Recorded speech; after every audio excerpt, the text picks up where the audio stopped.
जय भीम साथियों, जय भीम, नमो बुद्धाय। आज मैं आपके लिए लेकर आया हूं बाबा साहब की यात्रा, उनका इतिहास और कार्य।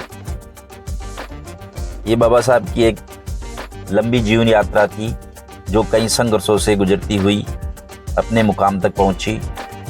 बाबा साहब ने अपनी पूरी लाइफ, अपनी पूरी जिंदगी दलितों, शोषितों, वंचितों और महिलाओं के अधिकार और न्याय के लिए समर्पित कर दी थी। तो आज हम बाबा साहब की जो यात्रा है, अपने जीवन की जो यात्रा है, अपने जीवन की यात्रा में क्या क्या संघर्ष किए, क्या क्या कठिनाइयाँ आई, तो एक उनका पूरी जीवन का एक संक्षिप्त विवरण हम आपके यहाँ आज हम आपके लिए यहाँ प्रस्तुत कर रहे हैं।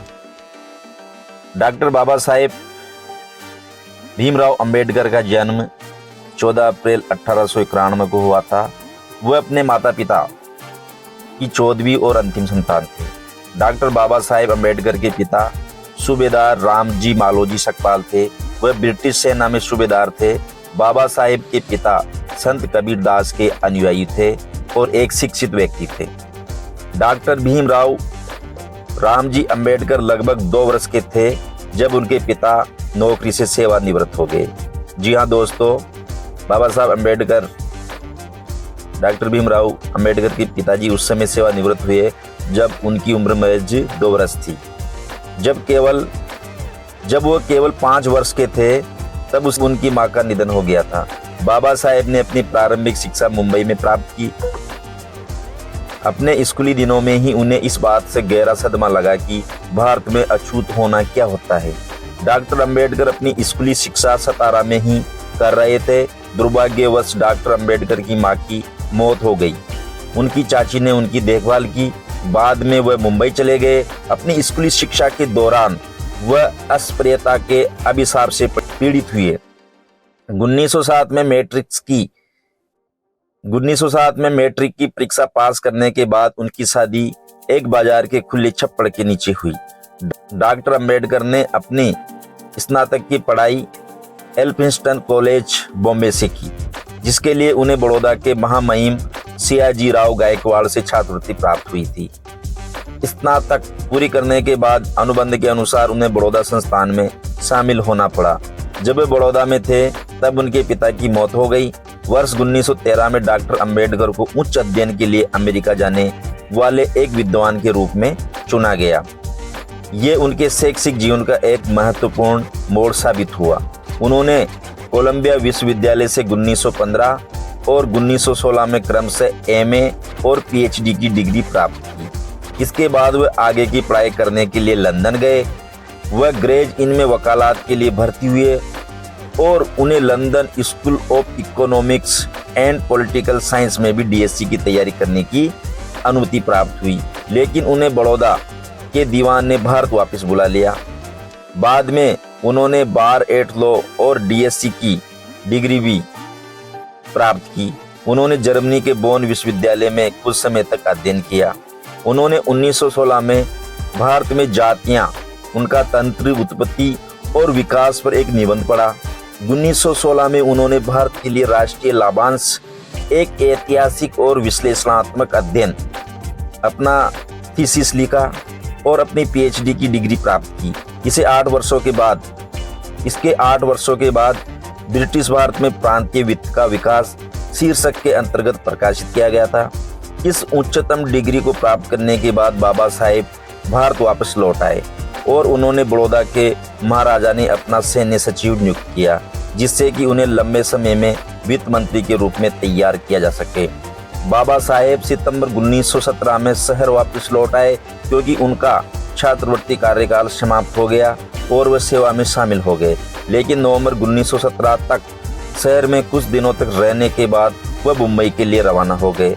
अस्पृश्यता के कारण, उनके साथ हो रहे दुर्व्यवहार के कारण वह सेवा छोड़ने के लिए मजबूर हो गए। डॉक्टर अंबेडकर मुंबई लौट आए और राजनीतिक अर्थव्यवस्था के प्रोफेसर के रूप में सिडेनहेम कॉलेज में पढ़ाने लगे। जैसा कि वह अच्छी तरह पढ़ाते थे, वह छात्रों में बहुत लोकप्रिय हो गए। लेकिन उन्होंने लंदन में अपनी कानून और अर्थशास्त्र की पढ़ाई फिर से शुरू करने के लिए अपने पद से इस्तीफा दे दिया। कोल्हापुर के महाराज ने उन्हें वित्तीय सहायता प्रदान की। 1921 में उन्होंने अपनी थीसिस लिखी, ब्रिटिश भारत में इंपीरियल फाइनेंस का प्रांतीय विकेंद्रीकरण, और लंदन विश्वविद्यालय से अपनी एमएससी की डिग्री प्राप्त की। फिर उन्होंने जर्मनी के बोन विश्वविद्यालय में कुछ समय गुजारा। 1923 में उन्होंने डीएससी डिग्री के लिए अपनी थीसिस पूरी की। रुपये की समस्या, इसका उद्भव और समाधान। उन्हें 1923 में वकीलों के बार में बुलाया गया। 1924 में इंग्लैंड से वापस लौटने के बाद उन्होंने दलित लोगों के कल्याण के लिए एक एसोसिएशन की शुरुआत की, जिसमें सर चिमनलाल सीतलवाड़ अध्यक्ष और डॉक्टर भीमराव अंबेडकर चेयरमैन थे। एसोसिएशन का तत्काल उद्देश्य शिक्षा का प्रसार करना, आर्थिक स्थितियों में सुधार करना और दलित वर्गों की शिकायतों का प्रतिनिधित्व करना था। उन्होंने नए सुधारों को ध्यान में रखते हुए दलित वर्गों की समस्याओं को संबोधित करने के लिए 3 अप्रैल 1927 को बहिष्कृत भारत समाचार पत्र की शुरुआत की। 1928 में वह गवर्नमेंट लॉ कॉलेज बॉम्बे में प्रोफेसर बने और 1 जून 1935 को वह उसी कॉलेज के प्रिंसिपल बने और 1938 में अपना इस्तीफा देने तक उसी पद पर बने रहे। 13 अक्टूबर 1935 को दलित वर्गों का एक प्रांतीय सम्मेलन नासिक जिले में येवला में आयोजित किया गया। इस सम्मेलन में उनकी घोषणाओं से हिंदुओं को गहरा सदमा लगा। उन्होंने कहा, मैं हिंदू धर्म में पैदा जरूर हुआ हूँ, लेकिन मैं एक हिंदू के रूप में नहीं मरूंगा। उनके हजारों अनुयायियों ने उनके फैसले का समर्थन किया। 1936 में उन्होंने बॉम्बे प्रेसिडेंसी महासम्मेलन को संबोधित किया और हिंदू धर्म का त्याग करने की वकालत की। 15 अगस्त 1936 को उन्होंने दलित वर्गों के हितों की रक्षा करने के लिए स्वतंत्र लेबर पार्टी का गठन किया, जिसमें ज्यादातर श्रमिक वर्ग के लोग शामिल थे।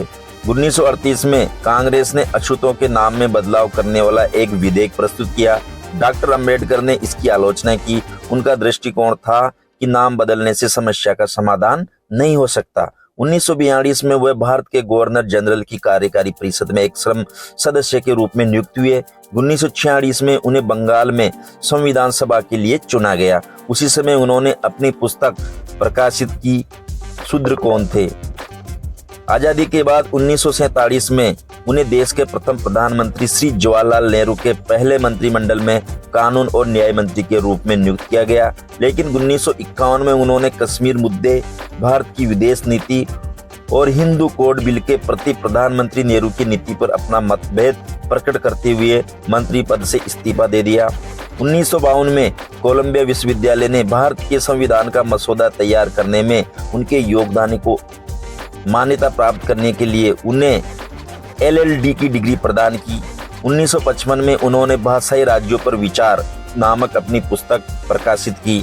डॉक्टर BR अम्बेडकर को उस्मानिया विश्वविद्यालय ने 12 जनवरी 1953 को डॉक्टरेट की उपाधि से सम्मानित किया। आखिरकार 21 वर्षों के बाद उन्होंने सच साबित कर दिया जो उन्होंने 1935 में येवला में कहा था कि मैं हिंदू के रूप में पैदा जरूर हुआ हूँ, लेकिन हिंदू के रूप में मरूंगा नहीं। 14 अक्टूबर 1956 को उन्होंने नागपुर में एक ऐतिहासिक विशाल समारोह में बौद्ध धर्म अपना लिया, जिसमें 5 लाख लोग उनके साथ शामिल हुए थे और उन्होंने भी बौद्ध धर्म ग्रहण किया था। और 6 दिसंबर 1956 को उनकी मृत्यु हो गई। डॉक्टर बाबा साहेब अम्बेडकर को 1954 में नेपाल के काठमांडू में जागतिक बौद्ध धर्म परिषद में बौद्ध भिक्षुओं द्वारा बोधिसत्व की उपाधि से सम्मानित किया गया। महत्वपूर्ण बात यह है कि डॉक्टर अंबेडकर को जीवित रहते हुए ही बोधिसत्व की उपाधि से नवाजा गया था। उन्होंने भारत के स्वतंत्रता संग्राम में और स्वतंत्रता के बाद इसके सुधारों में भी अपना योगदान दिया। इसके अलावा बाबा साहेब ने भारतीय रिजर्व बैंक के गठन में महत्वपूर्ण भूमिका निभाई थी। केंद्रीय बैंक का गठन हिल्टन यंग कमीशन को बाबा साहेब द्वारा प्रस्तुत की गई अवधारणा के आधार पर किया गया था। डॉक्टर अंबेडकर का प्रकाशवान जीवन दर्शाता है कि वह विद्वान और कर्मशील व्यक्ति थे।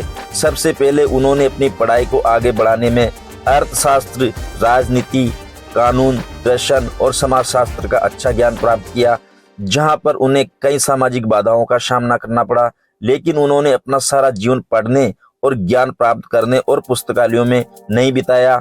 उन्होंने आकर्षक वेतन के साथ उच्च पदों को लेने से इनकार कर दिया, क्योंकि वह दलित वर्ग के अपने भाइयों को कभी नहीं भूले। उन्होंने अपना जीवन समानता, स्वतंत्रता, भाईचारे और मानवता के लिए समर्पित किया। उन्होंने दलित वर्गों के उत्थान के लिए पुरजोर कोशिश की। डॉक्टर भीमराव अंबेडकर के जीवन के इतिहास से गुजरने के बाद उनके मुख्य योगदान और उनकी प्रासंगिकता का अध्ययन और विश्लेषण करना बहुत आवश्यक है और उचित भी है। एक विचार के अनुसार 3 बिंदु है जो आज बहुत ही महत्वपूर्ण है। आज भी भारतीय अर्थव्यवस्था और भाषाई समाज कई आर्थिक और सामाजिक समस्याओं का सामना कर रहा है। डॉक्टर अंबेडकर के विचार और कार्य इन समस्याओं का समाधान करने में हमारा मार्गदर्शन कर सकते हैं। साथियों, जानकारी पसंद आई होगी, हमारे चैनल को अधिक से अधिक शेयर करें, सब्सक्राइब करें, लाइक करें और कमेंट करें। जय भीम, जय संविधान, जय भारत।